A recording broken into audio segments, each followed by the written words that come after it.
Beginning on July 2nd, Danba County endured relentless precipitation, with hourly rainfall intensities reaching 23.2 millimeters at peak intervals.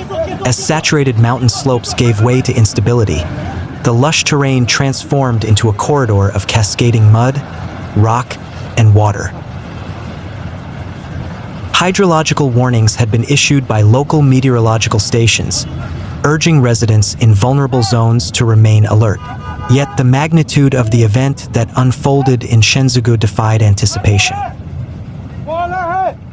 At precisely 20:43 China Standard Time, monitoring sensors detected seismic activity and slope movement. Within minutes, over 200,000 cubic meters of material thundered down the mountainside, engulfing everything in its path. The slide impacted the Shenzu Village 1 and 2, demolishing approximately 15 residential structures and isolating roads that connect the villages to the main county center. Eyewitnesses described the sound of the earth rumbling as an unending roar, followed by a choking surge of dust and water that left villagers scrambling to safety in near-total darkness. Local authorities launched an emergency evacuation protocol, mobilizing rescue teams, deploying drones for aerial surveillance, and setting up shelters. A total of 215 households, comprising 491 individuals, were evacuated that night. Many found refuge in centralized emergency shelters, while others were relocated to relatives' homes in neighboring villages. Despite the swift evacuation, 6 residents were reported missing, all members of the Lan family. According to local officials, 4 of them had been herding cattle in higher elevations when the landslide began, while the remaining 2 were working out of town. Rescue teams have been unable to establish communication with any of them, and no one from the family was present at the designated evacuation site. The search and rescue operation has grown increasingly complex. Landslide debris has rendered portions of the mountainside impassable. Ground teams outfitted with thermal imaging devices and search dogs have combed the area, with aerial drones scanning isolated ravines and forested stretches.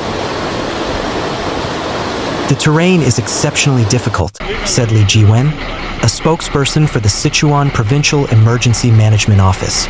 Our rescuers are working against time, weather, and topography. We are exhausting every possible resource to find the missing family members.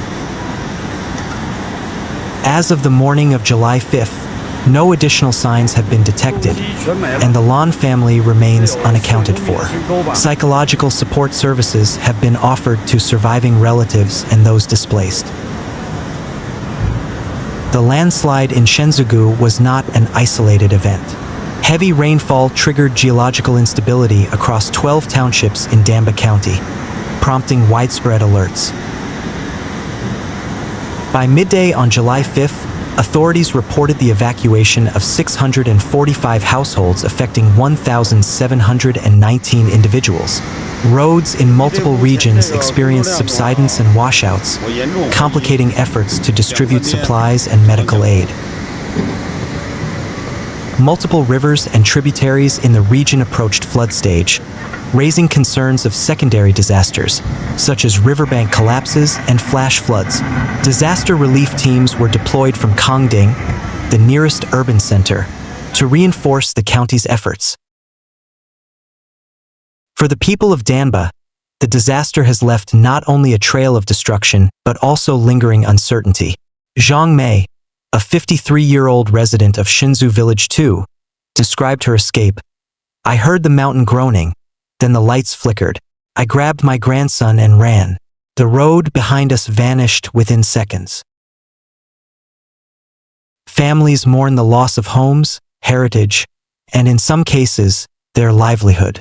Danba is home to the Jyarong Tibetan community, whose terraced homes and traditional livestock herding have long been symbols of resilience.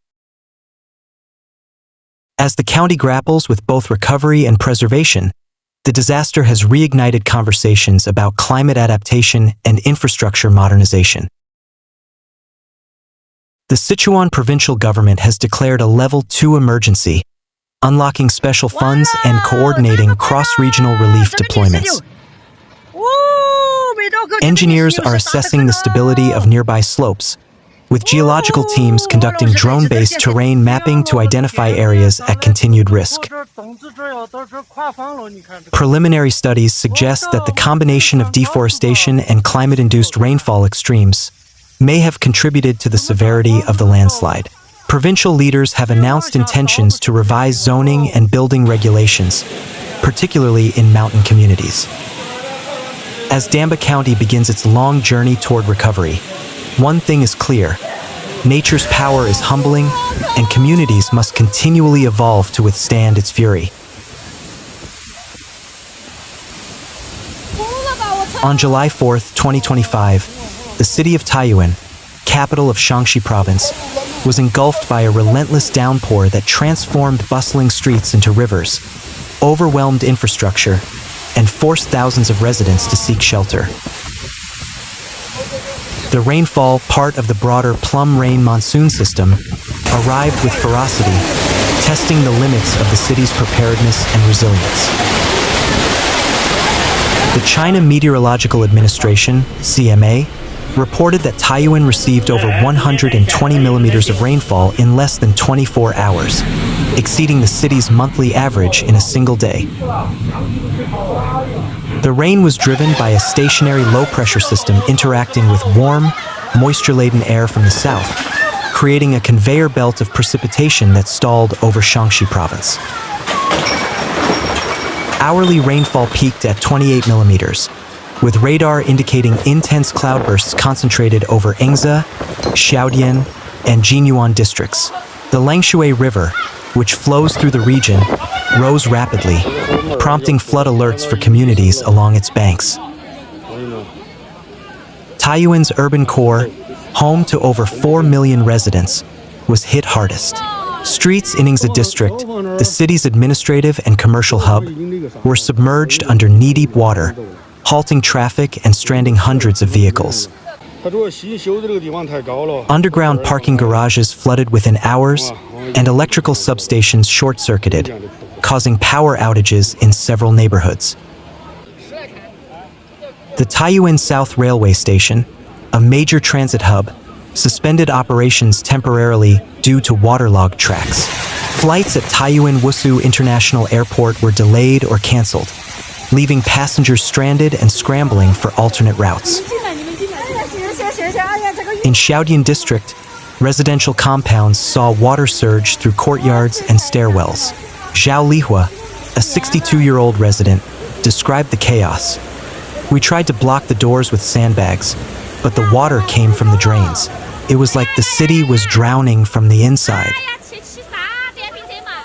The Taiyuan municipal government activated Level 3 emergency protocols, deploying over 2,000 rescue personnel, including firefighters, paramedics, and civil defense volunteers. Mobile water pumps were dispatched to critical intersections, and temporary shelters were set up in schools and community centers. By midnight, more than 1,500 residents had been relocated from flood-prone areas. Emergency hotlines were overwhelmed as families reported missing relatives, trapped vehicles, and flooded homes. In Jinyuan district, where hillside communities are vulnerable to landslides, authorities issued evacuation orders.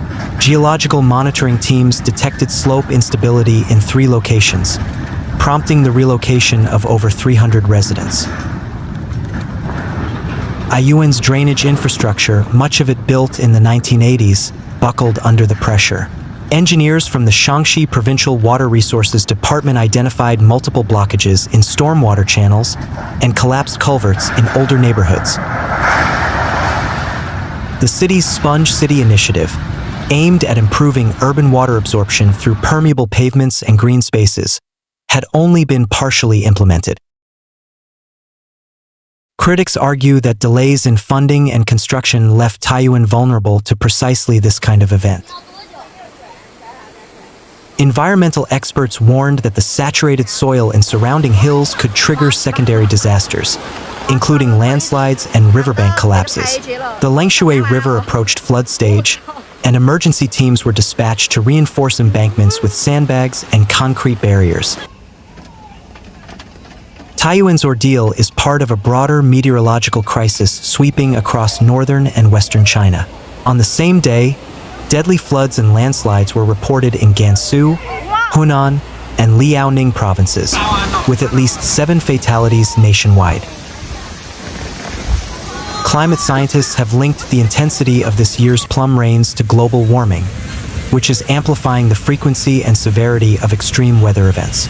Meng Gao, a climate modeling expert, noted, "The monsoon system is becoming more erratic. Cities like Taiyuan, which historically saw moderate rainfall, are now facing tropical-style deluges."